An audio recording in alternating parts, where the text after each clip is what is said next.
What's up, folks? Welcome back to Enjoying Northwoods. Today we're going to enjoy some more Northwoods. We are going to tap some trees and start the beginning of some sugaring season. So we'll get a few trees tapped today, start collecting through the week, and boil it up over the weekend and make some pure Michigan goodness. So stay tuned and we'll get her going.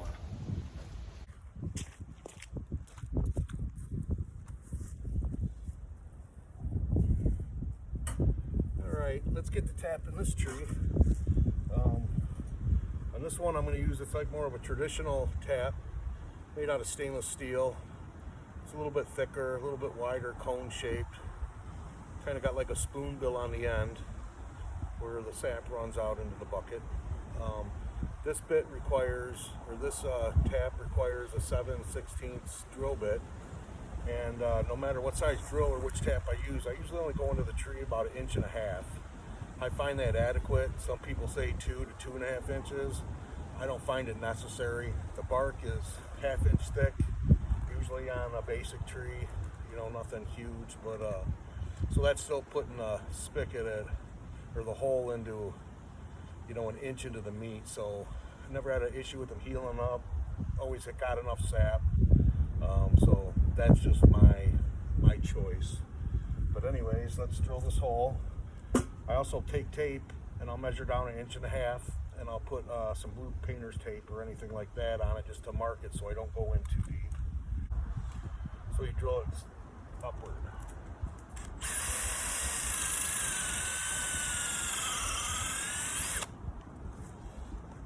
And then it's got a little hook on there. You put the hook on the end of the spigot and that holds the bucket. Put your spigot in there, tap her in.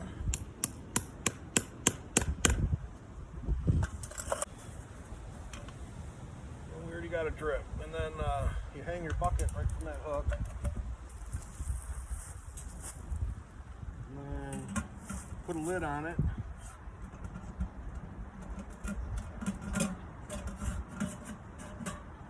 And it keeps the rainwater out. Alright guys, here on the next tree, we're going to use a more modern, it's a plastic spigot, it's a lot smaller.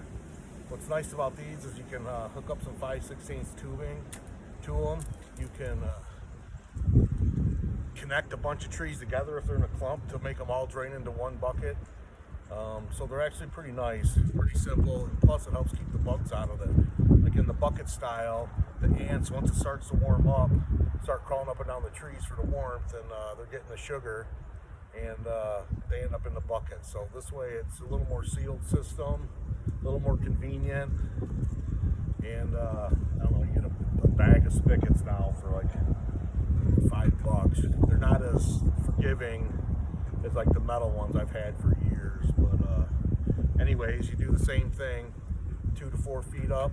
The hole size is a little smaller. It's a 5/16 hole on these. And when you guys are selecting your trees, you want to go at least a 10-inch diameter minimum.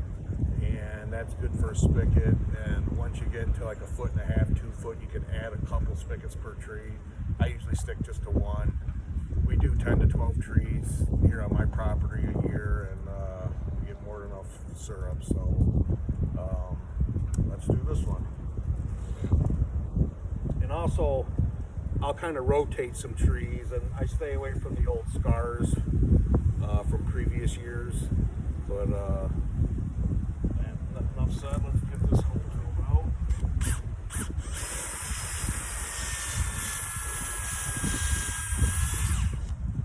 Same thing, 1.5 inches deep, slight angle. And then what I do with these spigots is I got one little prong for pounding on, and then this spigot goes, and I attach a hose to it with the lid of a milk jug or a tea jug or whatever you're going to use, and then it's more of a sealed system, keeps the rain out, the bugs out. Like I said, boiling rainwater, you can boil it all day, but you're not getting no sugar.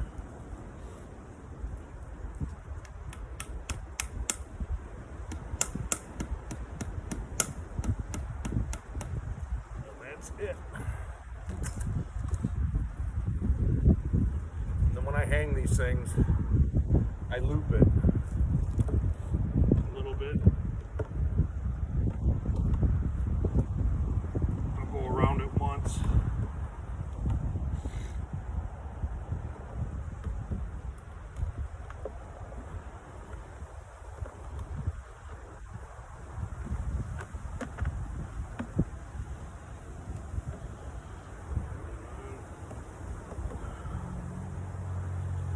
And you want to make sure when you do it,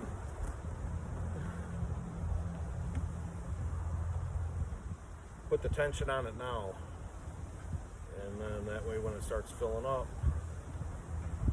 you're all good to go.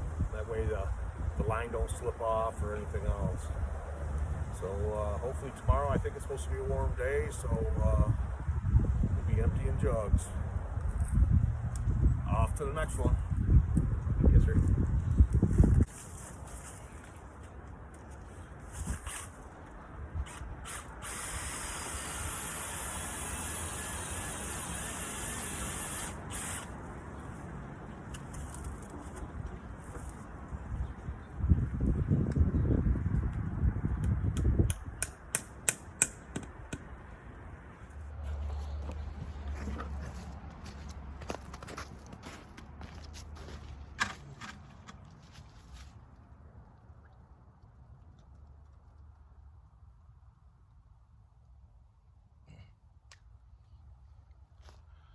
Solid full.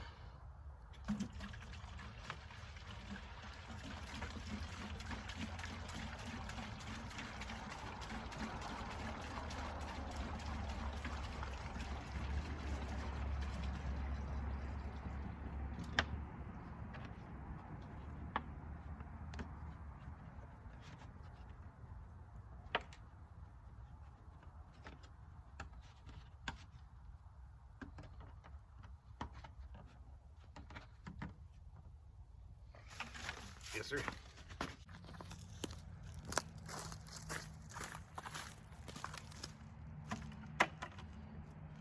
Yep, half a gallon out of this one. The other one was overflowing.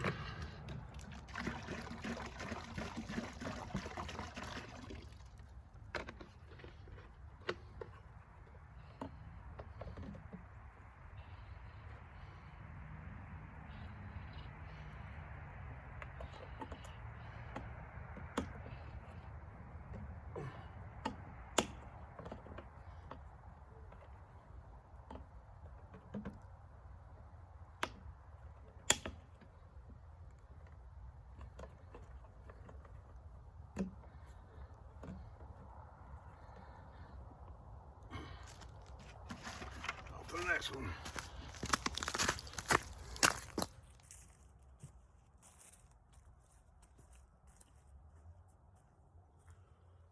Alright, well, the syrup part, the boiling part, is not too bad either.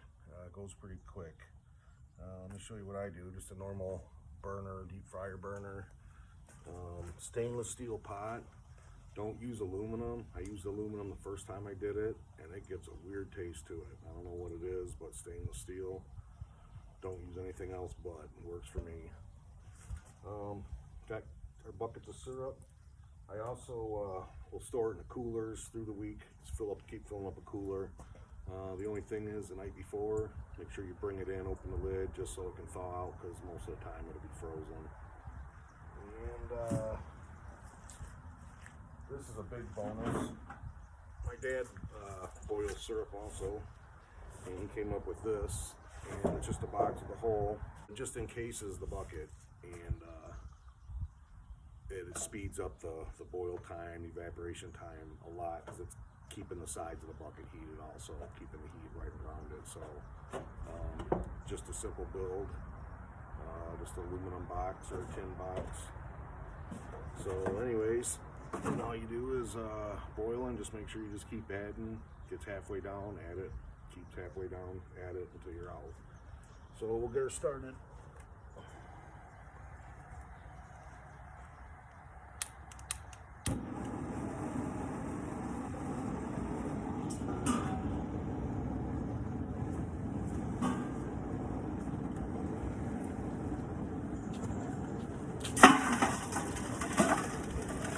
chunky.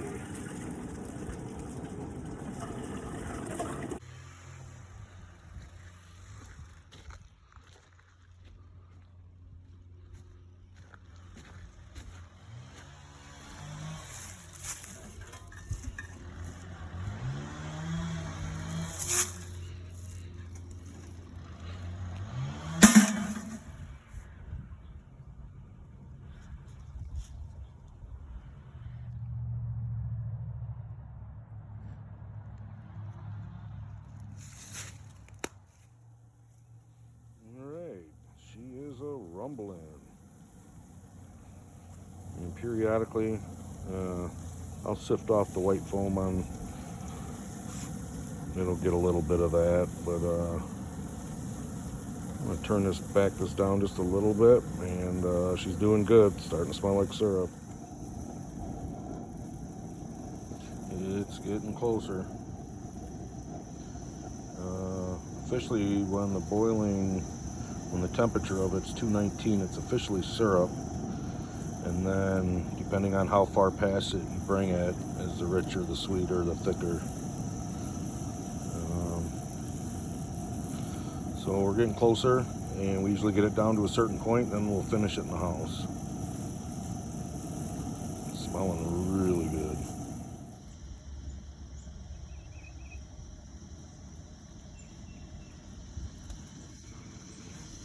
It just smells amazing, like candy.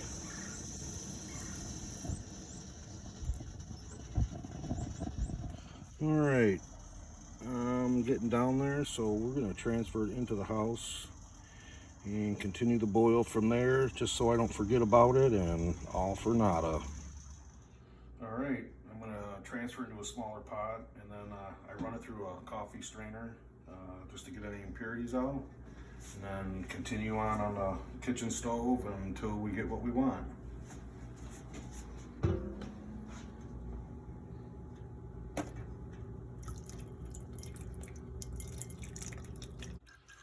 All right, that's the last of it. It's draining in, and then we'll get it right back on the stove, but it's looking beautiful. Getting thicker. Thanks, Mrs. Northwoods.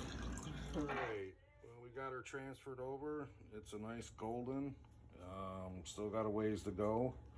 It turns syrup at 219 officially, and then the more you heat it up and more it boils, the richer, the better grade syrup it comes, and we usually go over the 230 mark. So we'll keep boiling.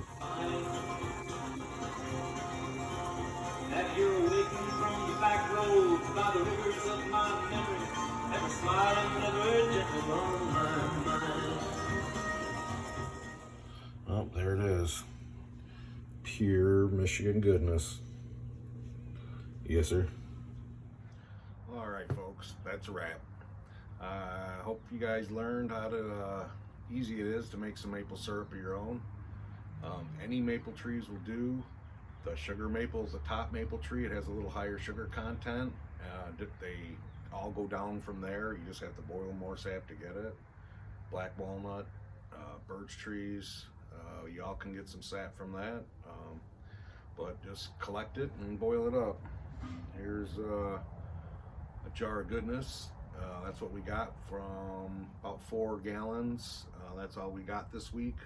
Temperature cooled right off, but starting tomorrow, it's up into the 50s, 60s. So next weekend will be hot and heavy. But anyways, thanks again for tuning in to enjoying Northwoods, and I hope you enjoyed it as much as I did.